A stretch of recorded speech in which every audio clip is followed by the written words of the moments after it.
ঊনবিংশ শতাব্দীর স্থাপত্য শৈলীর এক অনন্য নিদর্শন কুয়েতের নাইফ প্যালেস। জটিল সব কারুকাজ, সুন্দরভাবে সাজানো বাগান আর শান্ত উঠান আধ্যাত্মিক, সাংস্কৃতিক ও ঐতিহাসিক গুরুত্বের এক মেলবন্ধন। বিখ্যাত এই প্যালেস প্রায় ২৯,০০০ বর্গমিটার জায়গায় নির্মিত। আছে ২১৪টি কক্ষ। ঐতিহাসিক এই স্থাপনাটি বছরের পর বছর ধরে বিভিন্ন উদ্দেশ্যে ব্যবহৃত হয়ে আসছে। ইতিহাস বলছে, একসময় এই নাইফ প্যালেসে মৃত্যুদণ্ডপ্রাপ্ত আসামির ফাঁসি কার্যকর করা হতো। প্রাসাদটিতে ঊনবিংশ শতাব্দীর পুরনো কারাগার এখনো সংরক্ষিত আছে।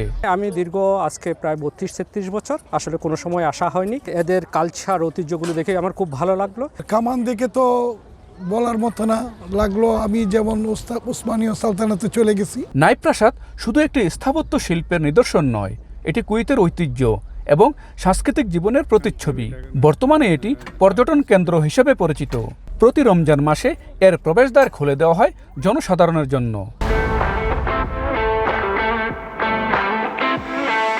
কুয়েতের নাগরিকদের পাশাপাশি বিভিন্ন দেশের শত শত পর্যটক এই স্থাপনা দেখতে আসেন। কামানের গোলার নিক্ষেপের দৃশ্য দেখতে দেশটির নাগরিকদের পাশাপাশি ভিড় করেন প্রবাসী বাংলাদেশিরাও। মঈন সুমন, সময় সংবাদ, কুয়েত।